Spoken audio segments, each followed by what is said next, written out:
Very good morning and welcome back to my online classes. I am doctor Ashok Yadav और आज बच्चों हम बात करेंगे बेसिक्स ऑफ बायोलॉजी के विषय में। प्रीवियस लेक्चर्स में बच्चों हम लोगों ने इलाहाबाद स्टेट यूनिवर्सिटी के बीएससी पार्ट 1 के सिलेबस के विषय में बहुत अच्छे से जान लिया था बच्चों, जिसमें बच्चों हम लोगों ने सबसे पहले हम लोग जिसका अध्ययन करेंगे फर्स्ट पेपर के विषय में बात करेंगे। ठीक बच्चों, जिसको हम लोअर नॉन कॉर्डेट कहते हैं। तो अपने सिलेबस में चलने से पहले सबसे पहले बच्चों हमको बायोलॉजी के कुछ बेसिक्स फंडामेंटल्स को जान लेना बहुत ज़रूरी होता है, क्योंकि बच्चों जब हम अपने लक्ष्य की ओर चलते हैं तो सबसे पहले हमको अपने बेस को ही देखना होता है कि हमारा बेस कैसा है। तो आज का जो क्लास होगा बच्चों वो हम रिवीजन करेंगे, अपने प्रीवियस नॉलेज को टटोलेंगे कि हमारा प्रीवियस नॉलेज कितना है। तो आज का जो क्लास होगा बच्चों वो क्या होगा, रिवीजन क्लास होगा, जो हम लोगों ने अपने प्रीवियस क्लासेस में पढ़ा है। तो आइए बच्चों, समय ज़ाया ना करते हुए हम बात करते हैं बेसिक्स ऑफ बायोलॉजी के विषय में। सबसे पहले बच्चों हम ये जान लेते हैं, चूँकि हम बायोलॉजी का अध्ययन करेंगे, हम अपने जंतु विज्ञान का अध्ययन करेंगे, जोलॉजी का अध्ययन करेंगे। तो सबसे पहले चूँकि बच्चों हम सब ये क्या है, एक प्रकार से साइंस है। तो सबसे पहले हम साइंस को जान लेते हैं कि साइंस होता क्या है। तो साइंस जो है बच्चों ये साइंसिया शब्द से लेकर बना है, साइंसिया से लिया गया है, जिसका शाब्दिक अर्थ क्या होता है बच्चों, टू नो और नॉलेज, अर्थात किसी चीज़ को जानना। बच्चों कभी भी हम लोगों को बोझ समझ के पढ़ाई नहीं करना चाहिए। अगर हम ये समझें कि ये सब्जेक्ट हमारे लिए बोझ है, तो कोई भी सब्जेक्ट, चाहे वो जियोलॉजी हो, चाहे बॉटनी हो, चाहे केमिस्ट्री हो, चाहे फिजिक्स हो, ठीक बच्चों, तो किसी भी सब्जेक्ट को बोझ बना के नहीं समझना चाहिए। इसको क्या करना चाहिए बच्चों, जानने की जिज्ञासा होनी चाहिए, जानने की प्रवृत्ति आप रखते हैं, अर्थात जब आपके अंदर ये क्यूरोसिटी होगी कि इस चीज़ को हम जानें, तब समझिए कि आपका उस पर इंटरेस्ट होगा, आप उसको पढ़ेंगे अच्छे से। तो इसको बोझ समझ के बच्चों आप न पढ़ें, ज़्यादा से ज़्यादा उसको समझने की कोशिश करिए, क्योंकि सब्जेक्ट वो अच्छा होता है जब आपके दिमाग में आपको बहुत अच्छे से समझ में आए, रटने की चीज़ नहीं होती। ठीक बच्चों, तो हम इसको जानने की कोशिश करते हैं। तो साइंस का शाब्दिक अर्थ भी होता है जानना। ठीक बच्चों, अर्थात जिज्ञासु प्रवृत्ति का होना चाहिए। जब उसको आप जानने की टेंडेंसी रखेंगे तो आपको ऑटोमेटिक वो क्या होगा, समझ में आएगा। तो साइंस का शाब्दिक अर्थ क्या होता है बच्चों, ये साइंसिया से लेकर बना है, जिसका शाब्दिक अर्थ होता है टू नो और नॉलेज, अर्थात ज्ञान। ठीक बच्चों, जानने से होता है, किसी चीज़ को जानना होता है। इसीलिए बच्चों विज्ञान को हम क्या कहते हैं, हम लोगों ने बचपन में पढ़ा है, आओ करके सीखें। तो विज्ञान का मतलब होता है कि हमको नॉलेज इकट्ठा करना चाहिए, हमको बहुत अच्छे से जानना चाहिए, जिज्ञासा होनी चाहिए जानने के प्रति। ठीक बच्चों, वैसे भी आप जानते हैं कि विज्ञान का शाब्दिक अर्थ क्या होता है बच्चों, इसका मतलब होता है बिल्कुल systematic, well mannered, well organised और सिस्टमैटिक और डेफिनेट नॉलेज। ठीक बच्चों, तो इसका क्या मतलब होता है, बिल्कुल डेफिनेट नॉलेज होना चाहिए, वेल मैनर्ड होना चाहिए, वेल ऑर्गेनाइज्ड होना चाहिए और सिस्टमैटिक होना चाहिए। ठीक बच्चों, तो साइंस का यही मतलब होता है। ये कभी भी अतिशयोक्ति की बात नहीं करता, जो होता है बिल्कुल रियल और एक्चुअल का बात करता है। ठीक बच्चों, तो साइंस कभी भी बढ़ा चढ़ा कर बात नहीं करता, और बिल्कुल यथार्थ जो आपको डायरेक्टली दिखता है, तो वो बिल्कुल डायरेक्टली दिखने वाली चीज़ों पर ही बिलीव करता है, भरोसा करता है। ठीक बच्चों, ये फॉल्स और र्यूमर चीज़ों पर विश्वास नहीं करता। तो साइंस का शाब्दिक अर्थ होता है क्या बच्चों, बिल्कुल well mannered, organised, systematic as well as the definite knowledge. ठीक बच्चों, तो अच्छे से जानना, जानने की प्रवृत्ति अगर है तो उसी को हम क्या कहते हैं, साइंस कहते हैं। अब दूसरा हम जानते हैं कि बायोलॉजी, चूँकि हम अध्ययन करेंगे किसका बच्चों, बायोलॉजी का। तो बायोलॉजी का क्या शाब्दिक अर्थ होता है, बायोलॉजी का मतलब क्या होता है बच्चों, it is the branch of the science which deals with the study of the living forms.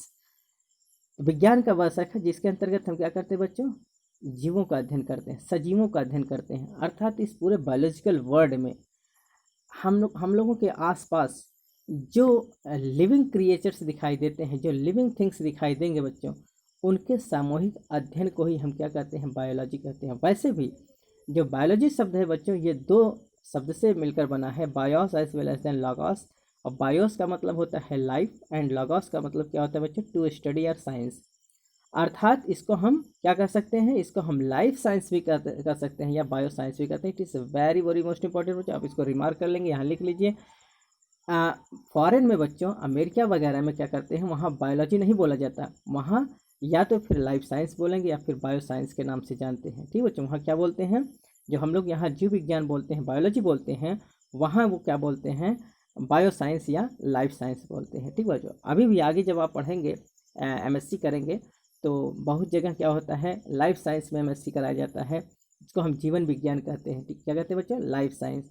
Biology का शाब्दिक एक्चुअल अर्थ क्या होता है? It is the bio science और लाइफ साइंस। ठीक बच्चों, तो ये दो शब्दों से मिलकर बना है बायोस, जिसका मतलब होता है life, and logos equal to होता है टू स्टडी आर्ट साइंस। ठीक बच्चों, अर्थात लाइफ साइंस या फिर बायो साइंस इसको हम कहते हैं। First major biological observation were made by ancient Greek naturalist Aristotle. सबसे पहले बच्चों अगर मानव सभ्यता में सबसे पहले नॉलेज किसी को आया विज्ञान के क्षेत्र में बच्चों, तो वो कौन से वैज्ञानिक थे बच्चों? वो ग्रीक साइंटिस्ट, ग्रीक नेचुरलिस्ट, प्रकृतिविद कौन थे बच्चों? एरिस्टोटल। अरस्तु का नाम आता है। सबसे पहले विज्ञान के विषय में सोचने समझने की जो जिज्ञासा आई, जो प्रवृत्ति आई, किस में आई बच्चों? एरिस्टोटल साहब में आया। और एरिस्टोटल ने सबसे पहले बायोलॉजी के क्षेत्र में आगे कदम बढ़ाया। और एरिस्टोटल को क्या इसीलिए बच्चों सबसे पहले, क्योंकि एरिस्टोटल साहब ने, अरस्तु साहब ने सबसे पहले बायोलॉजी के क्षेत्र में कदम बढ़ाया, इसलिए इनको क्या कहा जाता है बच्चों? Father of biology. तो आप इसको रिमार्क कर लेंगे, ये बहुत इंपॉर्टेंट है, ये बार बार पूछा जाता है। ठीक बच्चों, तो एरिस्टोटल का ये लिखा जाता है बच्चों, आप इसको भी याद रखेंगे, 384 से 322 BC। ठीक बच्चों, तो ये भी बहुत इंपॉर्टेंट है, ये बार बार पूछा जाता है। तो एरिस्टोटल साहब को क्या कहा जाता है? Father of biology. It is very very most important. सबसे पहले बायोलॉजी के क्षेत्र में जिन्होंने आगे कदम बढ़ाया, जानने की प्रवृत्ति रखी, उसके विषय में विश्लेषण किया, उसके विषय में जानने की जिज्ञासा रखा बच्चों, वो कौन थे? वो ग्रीक के नेचुरलिस्ट थे, प्रकृतिविद थे, जिनका नाम था अरस्तु, एरिस्टोटल। इसलिए एरिस्टोटल साहब को फादर ऑफ बायोलॉजी कहा जाता है। ठीक बच्चों, बायोलॉजी को बच्चों फर्दर हम दो भागों में डिवाइड करके पढ़ते हैं। पहला क्या है? बॉटनी, और दूसरा क्या है? जूलॉजी। अर्थात बॉटनी के दो क्षेत्र हो जाते हैं, जैसा कि आप इंटरमीडिएट में भी पढ़े होंगे। इसके दो क्षेत्र हो जाते हैं, कौन को बच्चों? Botany and zoology. ठीक बच्चों, जैसा कि बच्चों आपको पता होगा कि अरस्तु साहब ने सबसे पहले, जब उनके दिमाग में आया, तो इन्होंने पूरे यूनिवर्स में उन्होंने देखा कि पूरे जीव जगत में जो उनके आंख के सामने दिखाई दिया बच्चों, तो उन्होंने जीवों को दो कैटेगरी में, दो किंगडम में बांटा। एक किंगडम प्लांटी और दूसरा किंगडम एनिमलिया। तो रफ एंड टफ उन्होंने क्लासिफिकेशन किया बच्चों। आप क्लासिफिकेशन आगे पढ़ेंगे जब हम आपको ये लिविंग वर्ड के विषय में पढ़ाएंगे बच्चों। तो लिविंग वर्ड में हम आपको बताएंगे, जब हम आपको क्लासिफिकेशंस के विषय में बताएंगे, तो इसमें बताएंगे क्लासिफिकेशन जो है बच्चों, सबसे पहले 2 किंगडम सिस्टम ऑफ क्लासिफिकेशन, फिर 3 किंगडम सिस्टम ऑफ क्लासिफिकेशन, फिर 4 किंगडम सिस्टम ऑफ क्लासिफिकेशन, और अब जो हो रहा है बच्चों 5 किंगडम सिस्टम ऑफ क्लासिफिकेशन पर चल रहा है। तो सबसे पहले 2 किंगडम सिस्टम ऑफ क्लासिफिकेशन में बच्चों, सबसे पहले किसी को अगर आइडिया आया क्लासिफिकेशन के लिए, तो अरस्तु साहब को आया। अरस्तु साहब ने इस पूरे जीव जगत को, पूरे ऑर्गेनिज्म को, जो एनिमल लिविंग ऑर्गेनिज्म थे बच्चों, उनको 2 किंगडम में डिवाइड किया, kingdom Plantae as well as the kingdom Animalia. उनके समझ में ये आया कि ऐसे लिविंग ऑर्गेनिज्म, ऐसे लिविंग थिंग्स जो एक जगह फिक्स रहते हैं, उनका मूवमेंट नहीं होता है। ठीक बच्चों, वो एक स्थान से दूसरे स्थान तक अपना पोजीशन चेंज नहीं कर सकते बच्चों, उनको उन्होंने प्लांट की कैटेगरी में रखा। ठीक बच्चों, ऐसे जो ग्रीन दिखते थे, ठीक बच्चों, और या फिर वो प्रचलन नहीं कर सकते, एक जगह फिक्स रहते थे, स्टैटिक रहते थे, उनको उन्होंने प्लांट कहा। और जो एक जगह से दूसरी जगह तक मूवमेंट कर सकते हैं, जिनमें कुछ कुछ एक्टिविटीज़ पाई जाती है, उसको उन्होंने एनिमल कहा। क्योंकि रफ एंड टफ क्लासिफिकेशन उस समय था, क्योंकि किसी में इतना ज़्यादा डेवलपमेंट नहीं हुआ था, तो उन्होंने पूरे एनिमल जीव जगत को कितने भागों में बांटा बच्चों? 2 भागों में बांटा, kingdom Animalia as well as the kingdom Plantae. Animal में भी बच्चों उन्होंने क्या किया था? एनिमल में भी उन्होंने डिवाइड किया। उन्होंने 2 प्रकार के एनिमल को बताया। एक तो वो एनिमल जिसमें RBC पाई जाती थी, रेड ब्लड सेल्स पाया जाता था, लाल रुधिर कणिकाएँ पाई जाती हैं, और एक ऐसे एनिमल्स जिनमें लाल रुधिर कणिकाएँ नहीं पाई जाती हैं। इस प्रकार से उन्होंने 2 कैटेगरी में बांटा। फिर उन्होंने एक चीज़ और इसके आधार पर बताया, इसमें जो एनिमल्स जरायुज अंडज, अर्थात जो विविपारस होते थे, उनको जो अंडे देते थे उनको उन्होंने ओविपारस कहा, और जो बच्चे देते उनको विविपारस कहा। इस प्रकार से उन्होंने रफ एंड टफ क्लासिफिकेशन किया था। हम आपको क्लासिफिकेशन में बताएंगे बहुत अच्छे से कि किस प्रकार से इन्हें पूरे जीव जगत को, लिविंग ऑर्गेनिज्म को क्लासीफाई किया। तो सबसे पहले क्लासिफिकेशन का अगर बात आया, किसी के मेंटलिटी में आया, तो कौन थे बच्चों? अरस्तु साहब थे। तो अरस्तु साहब के विषय में हम जानते हैं कि बायोलॉजिकल फील्ड में, बायोलॉजी के फील्ड में सबसे पहले ऑब्जर्वेशन, सबसे पहले थॉट्स, सबसे पहले थिंकिंग जिसको आया, वो कौन थे बच्चों? अरस्तु साहब थे। इसलिए अरस्तु साहब को फादर ऑफ बायोलॉजी कहा जाता है। It is very very most important. तो बायोलॉजी को दो भागों में बांटा गया, botany as well as the zoology. आइए जानते हैं बॉटनी क्या होता है। Branch of biology which deals with the study of plants, जीव विज्ञान का वह शाखा जिसके अंतर्गत हम वनस्पतियों का अध्ययन करते हैं। ठीक बच्चों, तो ऐसे लिविंग ऑर्गेनिज्म, ऐसे लिविंग थिंग्स जिनमें क्या होता है बच्चों, जो जिनमें वनस्पतियों का अध्ययन किया जाता है, पेड़ पौधों का अध्ययन किया जाता है, उसको हम किसके अंतर्गत रखते हैं बच्चों, बॉटनी के अंतर्गत रखते हैं। The word botany has been derived from the Greek word botane which means pasture और plants, that is the boskein equal to grazing. ठीक बच्चों, तो ये बॉटनी शब्द है बच्चों, ये कहाँ से लिया गया है बच्चों, ये ग्रीक शब्द बॉटनी से लिया गया है, जिसका शाब्दिक अर्थ होता है पैस्चर और प्लांट, अर्थात जो एक जगह फिक्स रहे, जिनका मूवमेंट ना हो ऐसे, या फिर उनको हम प्लांट कहते हैं। जो एक जगह फिक्स रहते हैं, मूवमेंट नहीं होता है बच्चों, उसको हम प्लांट कहते हैं। तो ये बॉटनी से लिया, BOTANE, बॉटनी से लिया गया, जो ग्रीक भाषा का शब्द है बच्चों। और साथ में इसको हम बॉस्किन कहते हैं, जिसका शाब्दिक अर्थ होता है ग्रेजिंग, मीन्स चरना, अर्थात जिसको लोग खाते हैं, जिसको लोग चरते हैं। तो ऐसे प्रोडक्ट्स जिसको लोग, जैसे एनिमल्स जिनको चरते हैं, उसी से इसको लिया गया है, जिसको हम क्या कहते हैं बच्चे, बॉस्किन कहते हैं। Very very most important. तो प्लांट का जो बॉटनी है बच्चे, उसका शाब्दिक अर्थ पैस्चर या प्लांट्स होता है, या फिर इसको बॉस्किन से लिया जाता है, जिसका शाब्दिक अर्थ होता है grazing. Technically botany is called phytology. Very very most important बच्चों, जो टेक्निकली जो वर्ड यूज किया जाता है प्लांट के विषय में अध्ययन को, उसको हम क्या कहते हैं बच्चों, इसको हम फाइटोलॉजी कहते हैं। It is very very most important. Technically जो शब्द यूज किया जाता है बॉटनी के लिए बच्चों, पौधों के अध्ययन के लिए, उसको हम क्या कहते हैं, बॉटनी कहते हैं। यह ग्रीक भाषा के दो शब्दों से मिलकर बना है, phyto equal to plants and logos equal to study, अर्थात जिसके अंतर्गत हम पौधों का अध्ययन करते हैं, उसको हम फाइटोलॉजी कहते हैं। क्या कहते हैं बच्चों, फाइटोलॉजी। तो बॉटनी का जो टेक्निकली नाम होता है, टेक्निकली जो वर्ड यूज करते हैं बच्चों, उसको क्या कहते हैं हम, फाइटोलॉजी।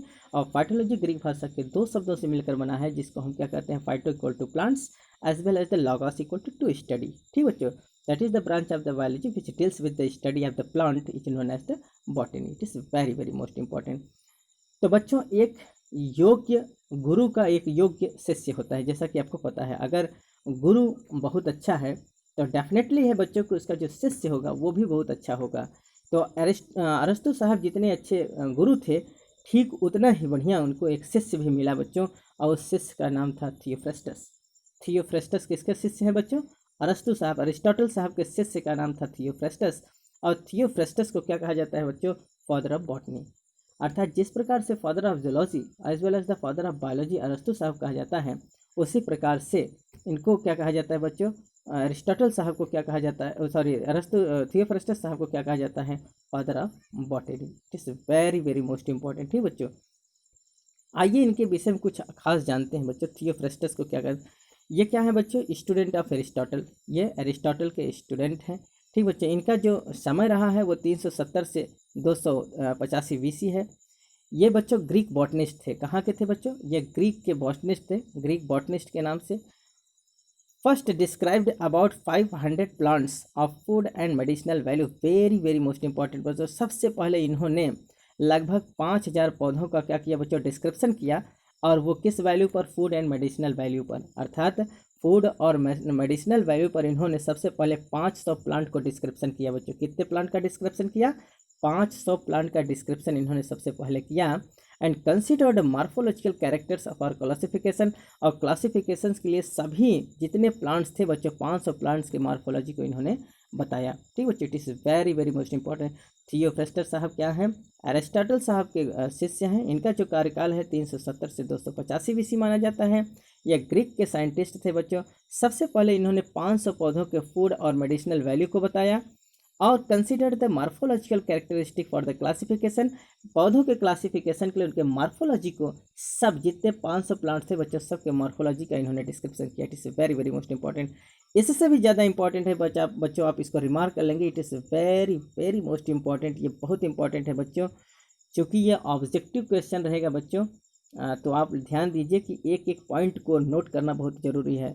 सो आपको ये क्या करना पड़ेगा, इट शुड बी नोटेड, इसको नोट करते जाइए। जो हम बताते हैं बच्चों इंपॉर्टेंट है, वो इंपॉर्टेंट है, इसको समझिए आप। तो इनके जो फेमस बुक का नाम है बच्चों, वो है Historia plantarum. It is very very most important. इन्होंने जिस बुक में अपने 500 प्लांट का डिस्क्रिप्शन किया है बच्चों, उस बुक का नाम है हिस्टोरिया प्लांटेरम। ठीक बच्चों, it is very very most important. Oldest available literature in the field of the botany. और ये जो हिस्टोरिया प्लांटेरम है बच्चों, ये प्लांटेरम अर्थात बॉटनी के फील्ड का सबसे एंशियंट, सबसे पुराना लिटरेचर है। इससे पुराना लिटरेचर कोई आपको देखने को नहीं मिलेगा। बॉटनी के फील्ड में लिखा गया सबसे पुराना लिटरेचर जो है बच्चों, उसका क्या नाम है, हिस्टोरिया प्लांटेरम, जिसको किसने लिखा है, थियोफ्रेस्टस साहब को।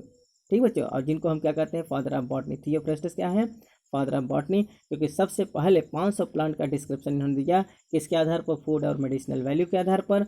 और ये जो है बच्चों, इनका जो हिस्टोरिया प्लांटेरम है, सबसे एंशियंट लिटरेचर है प्लांट के फील्ड में, बॉटनी के फील्ड में, जिसमें इन्होंने कुल 480 प्लांट का डिस्क्रिप्शन किया है। ठीक बच्चों, इनका जो हिस्टोरिया प्लांटेरम है, इनमें कितने बुक का डिस्क्रिप्शन किया गया है, 480 बुक का डिस्क्रिप्शन किया गया है। It is very very most important. ठीक बच्चों, आइए अब जानते हैं बच्चों कि बायोलॉजी का सबसे पहला अंग है जिसको बॉटनी हम कहते हैं। तो बॉटनी का विषय में हम लोगों ने जान लिया कि जीव विज्ञान की वह शाखा जिसके अंतर्गत हम वनस्पतियों का अध्ययन करते हैं, उसको हम क्या कहते हैं, बॉटनी कहते हैं। ठीक बच्चों, फादर ऑफ बॉटनी किसको कहा जाता है, थियोफ्रेस्टस को कहा जाता है। थियोफ्रेस्टस का जो एक मेन बुक है बच्चों, उसको हम क्या कहते हैं, हिस्टोरिया प्लांटेरम, जिसमें उन्होंने 480 प्लांट का डिस्क्रिप्शन किया है। ठीक बच्चों, it is very very most important. दूसरा जो हम बात करते हैं बच्चों, बायोलॉजी का दूसरा जो अंग होता है, उसको हम क्या कहते हैं, जूलॉजी, जो हमारा एक पेपर होगा, जो हमारा एक सब्जेक्ट होगा। हम जूलॉजी के ही विषय में पढ़ाएंगे, लेकिन आज हम चूंकि बेसिक्स ऑफ बायोलॉजी पढ़ रहे हैं, फंडामेंटल्स ऑफ बायोलॉजी पढ़ रहे हैं बच्चों, इसलिए हमको सब जानना बहुत ज़रूरी है, क्योंकि ये भी बॉटनी और जूलॉजी कहीं ना कहीं एक दूसरे क्या हैं, एक दूसरे से लगे हुए हैं, एक दूसरे के सगे भाई हैं, इसलिए इन दोनों को जानना बहुत जरूरी होता है। तो जानते हैं जूलॉजी क्या होता है। Branch of biology which deals with the study of the animals, जीव विज्ञान की वह शाखा जिसके अंतर्गत हम क्या करते हैं बच्चों, जंतुओं का अध्ययन करते हैं, उसको हम क्या कहते हैं, जूलॉजी कहते हैं।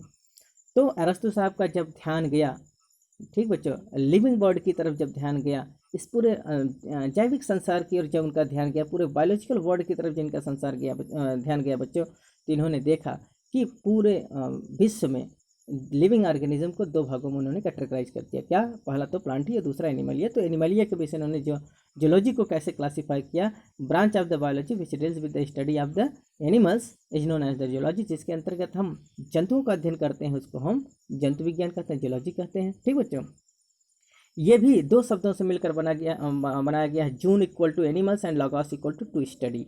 ठीक बच्चों, जून मीन्स क्या होता है, जून या जू इक्वल टू होता है एनिमल्स, या लॉगॉस इक्वल टू स्टडी, अर्थात जिसके अंतर्गत हम एनिमल्स का अध्ययन करते हैं, उसको हम क्या कहते हैं, जूलॉजी कहते हैं। Aristotle is called as the father of zoology. It is very very most important. Aristotle साहब को क्या कहते हैं बच्चों, फादर ऑफ जूलॉजी कहते हैं, जबकि थियोफ्रेस्टस को क्या कहते हैं, फादर ऑफ बॉटनी कहते हैं। आप इसको रिमार्क कर लेंगे, लिख लेंगे, ये भी बहुत इंपॉर्टेंट है। एरिस्टोटल क्या कहा जाता है, फादर ऑफ जूलॉजी, नोट कर लीजिएगा इसको। आइए इनके विषय में भी हम कुछ जानते हैं। ये क्या है बच्चों, ग्रीक नेचुरलिस्ट हैं, ये भी ग्रीक के नेचुरलिस्ट हैं, अर्थात प्रकृतिविद थे। इनका जो कार्यकाल होता है बच्चों, ये बहुत इंपॉर्टेंट। अब इसको इनका जो टाइम ड्यूरेशन है बच्चों, 384 से 322 BC है, 384 to 322 BC। इनको क्या कहा जाता है बच्चों, फादर ऑफ बायोलॉजी। ठीक बच्चों, इनको क्या कहा जाता है, father of biology and father of zoology. Very very most important, आप ध्यान दीजिए, इसको रिमार्क कर लीजिए, लिख लीजिए, इंपॉर्टेंट। तो father of biology as well as the father of zoology, दोनों किसको कहते हैं बच्चों, एरिस्टोटल साहब को कहते हैं। इनका जो बुक था बच्चों, उस बुक का नाम है Historia Animalium. Very very most important, आप इसको भी रिमार्क कर लेंगे। ठीक बच्चों, थियोफ्रेस्टस साहब के जो बुक का नाम है उसका हिस्टोरिया प्लांटेरम था, और इनके जो बुक का नाम है बच्चों, ये क्या है, Historia Animalium. It is very very most important. ठीक बच्चों, द टर्म बायोलॉजी, अब बायोलॉजी शब्द किसने दिया बच्चों, इनको तो फादर ऑफ बायोलॉजी कहा जाता है, लेकिन टर्म किसने दिया, बायोलॉजी शब्द किसने दिया, किसके दिमाग में सबसे पहले आया जिसने बायोलॉजी का नाम दिया। The term biology was first coined by France scientist Jean Baptiste de Lamarck and the German scientist G Treviranus. Lamarck and Treviranus ने सन 1802 ईस्वी में सबसे पहले बायोलॉजी शब्द दिया। कौन दिया बच्चों, लैमार्क और ट्रेवेरेनस नामक साइंटिस्ट ने सबसे पहले 1802 ईस्वी में बायोलॉजी शब्द दिया। जबकि फादर कौन है बच्चों, फादर ऑफ बायोलॉजी जो है वो एरिस्टोटल साहब है, लेकिन बायोलॉजी शब्द जो है बच्चों किसने दिया, जीन बैप्टिस्ट डी लैमार्क और ट्रेवेरेनस। ठीक बच्चों, इन दो वैज्ञानिकों ने सबसे पहले बायोलॉजी शब्द दिया। जीन बैप्टिस्ट डी लैमार्क कहाँ से बिलोंग करते हैं बच्चों, फ्रांस से, जबकि ट्रेवेरेनस साहब जर्मनी से बिलोंग करते हैं। It is very very most important. तो बायोलॉजी शब्द किसने दिया बच्चों, लैमार्क एंड ट्रेवेरेनस ने सन 1802 ईस्वी में दिया। It is very very most important. ठीक बच्चों, आइए बच्चों हम ये देख लेते हैं, ये जो आपको सामने फिगर दिख रहा है ये किसका फिगर है, ये जीन बैप्टिस्ट डी लेमार्क का। बच्चों इनको हम ज़्यादा अच्छे से पढ़ेंगे इवोल्यूशनरी बायोलॉजी में, जब हम जैव विकास पढ़ेंगे, क्योंकि जैव विकास में इनके विषय हम बहुत अच्छे से पढ़ेंगे। यहाँ हमको केवल इतना जान लेना, क्योंकि यहाँ इनका नाम आ गया। क्यों नाम आया बच्चों? क्योंकि इन्होंने बायोलॉजी शब्द दिया है, तो बायोलॉजी शब्द का नाम जो आया है बच्चों, ये किसने दिया? लेमार्क एंड ट्रेवेरिनस ने। तो एक चीज़ जान लेना यहाँ जरूरी है, खासतौर से इसीलिए हमने इनको यहाँ लाया है या इसलिए फिगर दिखा रहे हैं। इनका जो बुक है बच्चों, इनके बुक का जो नाम है वो है फिलोसफिक जूलॉजी। क्या नाम है बच्चों? It is very very most important, आप इसको लिख लीजिए कि जो लेमार्क का बुक है बच्चों, इनका नाम है फिलोसफिक जूलॉजी। ठीक बच्चों, इसीलिए जूलॉजी अर्थात बायोलॉजी से रिलेटेड जब इनका नाम आया बच्चों, तो जूलॉजी के सब फील्ड में इनका जो इंटरेस्ट आया है, इसीलिए इन्होंने जो बुक लिखा है उसका नाम है फिलोसफिक जूलॉजी। ठीक बच्चों, और इसके लेखक कौन है, इसके राइटर, इसके अथर कौन है बच्चों? Gene Baptiste D Lamarck. It is very very most important. Biology is the science of exception. Very very most important बच्चों, बायोलॉजी जो होता है वो अपवादों से भरा हुआ है। क्या है बच्चों? बिल्कुल अपवाद से भरा हुआ है, एक्सेप्शन से भरा हुआ है। इसमें अगर मगर और लेकिन लगा ही रहता है। क्यों बच्चों? आप ध्यान दीजिए, इसलिए लगा होता है कि जैसे हम ये कहते हैं कि चिड़िया आसमान में उड़ते हैं, मतलब चिड़िया उड़ती हैं, फ्लाइंग करती हैं, लेकिन यहाँ कंट्राडिक्टरी क्या है बच्चों? उसमें एक अपोजिशन भी है, उसमें एक एक्सेप्शन भी है कि सभी चिड़िया नहीं उड़ते।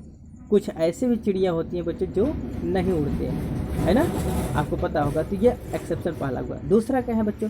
हम ये जानते हैं कि जितने भी रेप्टाइल्स होते हैं, है ना, उसमें 3 चैम्बर्ड हार्ट हमको देखने को मिलता है ना बच्चों?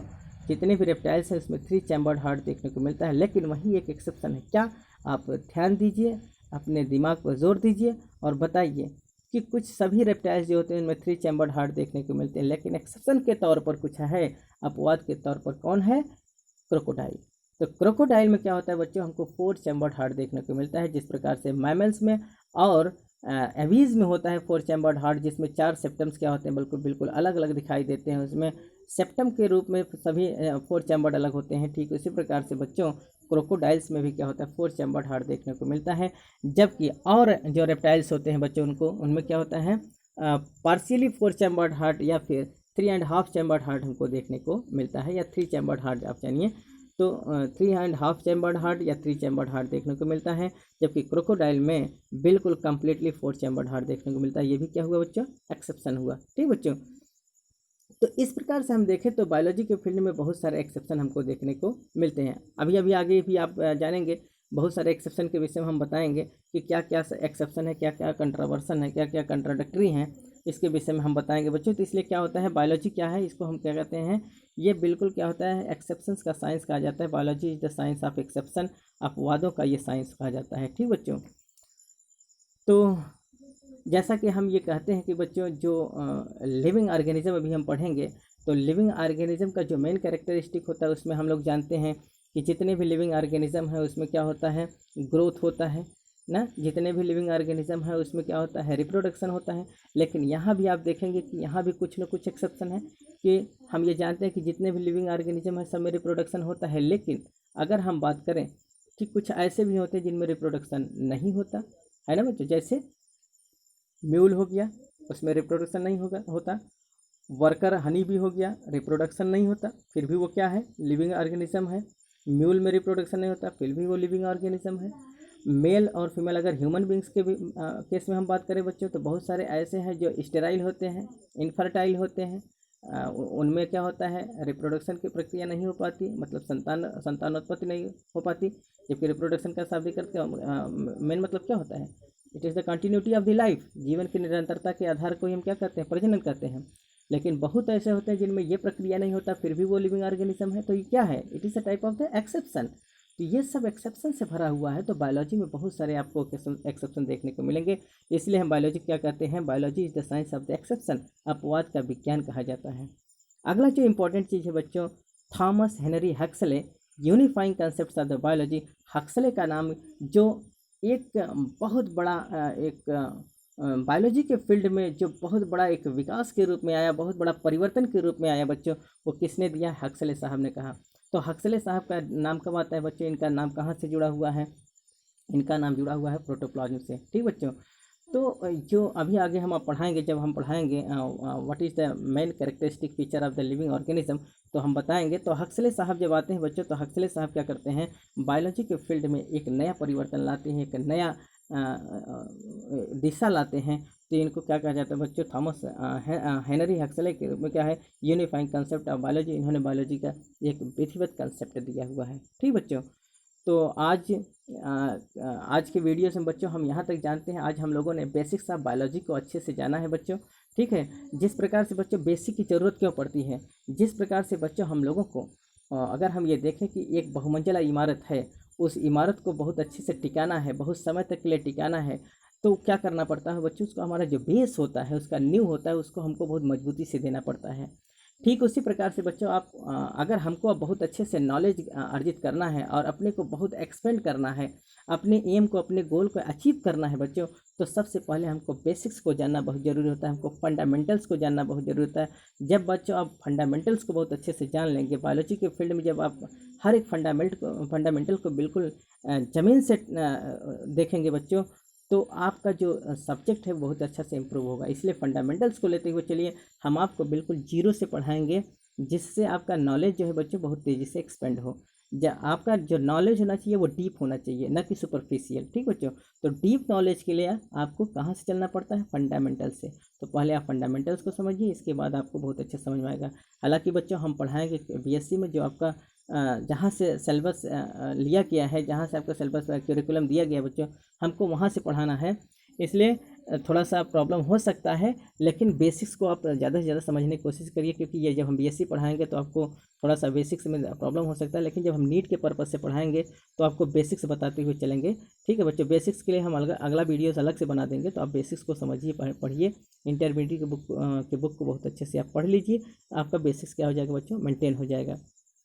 फिर भी हम ज़्यादा से ज़्यादा बेसिक्स को टच करने की कोशिश करेंगे। ठीक है बच्चों, और क्योंकि बेसिक का नॉलेज होना आपके लिए बहुत ज़रूरी है। जब तक आप बेसिक्स को नहीं जानेंगे तब तक उसके डीप नॉलेज में आप नहीं घुस पाएंगे, नहीं समझ पाएंगे। तो बच्चों हम कोशिश करेंगे कि आपको, चूँकि आपका अभी बीएससी पार्ट 1 है, इसलिए हम कोशिश करेंगे कि आपको बाईलिंगुअल में हिंदी और इंग्लिश दोनों के साथ आपका बहुत अच्छे से हम पढ़ा सकें। ठीक बच्चों, तो बाईलिंगुअल पढ़ाएंगे, नोट्स आपको इंग्लिश में मिलेगा। पढ़ाने के लिए, समझाने के लिए बच्चों हम हिंदी और इंग्लिश दोनों मीडियम का सहारा लेंगे। ठीक बच्चों, उम्मीद है आपका आज का लेक्चर आपको बहुत अच्छे से समझ में आया होगा। अगर बच्चों ये वीडियोस आपको समझ में आए तो ज़्यादा से ज़्यादा इसको क्या करिए बच्चों, सब्सक्राइब करिए, लाइक करिए, शेयर करिए, अपने यार दोस्तों को भी शेयर करिए, जिससे उनकी भी तैयारी सुचारू रूप से चल सके। ये हमारे जितने वीडियोस हैं बच्चों, ये बीएससी के साथ साथ नीट, जिपमर और एम्स के लिए भी हैं। अगर आप लोग नीट, जिपमर और एम्स के स्टूडेंट हैं तो आप इसको डीप पढ़िए। हम इसको और नेक्स्ट वीडियोज़ में बहुत अच्छा हम बिल्कुल पैरेलल लेके चलेंगे, BSc as well as the competitive examinations both. तो आप इसको बहुत अच्छे से पढ़िए बच्चों। हम साथ में साथ दोनों साथ ही साथ कवर कराते चलेंगे, नीट के साथ साथ मेडिकल, क्योंकि हम जब आपको डेली प्रैक्टिस शीट देंगे और जो प्रॉब्लम शीट हम सॉल्व कराएंगे बच्चों, तो उसमें ज़्यादा से ज़्यादा आपका दोनों इन्वॉल्व होगा, बीएससी के साथ साथ मेडिकल भी। तो आपका इसी में तैयारी बहुत अच्छे से, मेडिकल भी हो जाएगा, बीएससी भी होता रहेगा। इसके लिए आपको अलग से पढ़ने की कोई ज़रूरत नहीं है। ठीक बच्चों, तो आप अगर हमारे चैनल को सब्सक्राइब नहीं किए हैं तो जो रेड बटन है बच्चों उसको आप सब्सक्राइब करिए, और बगल में जो बेल आइकन है बच्चों उसको प्रेस कर देंगे, तो हमारे जितने भी अपडेटेड वीडियोस बनेंगे बच्चों वो आपके पास तक पहुंचते रहेंगे। तो आप इसको बच्चों बेल बटन, जो रेड बटन है उसको आप दबाइए, और बगल में जो बेल है बच्चों उसको भी आप प्रेस कर दीजिए, तो हमारे जितने भी अपडेटेड वीडियोज़ हैं आपके पास तक पहुँचते रहेंगे। तब तक के लिए बच्चों धन्यवाद।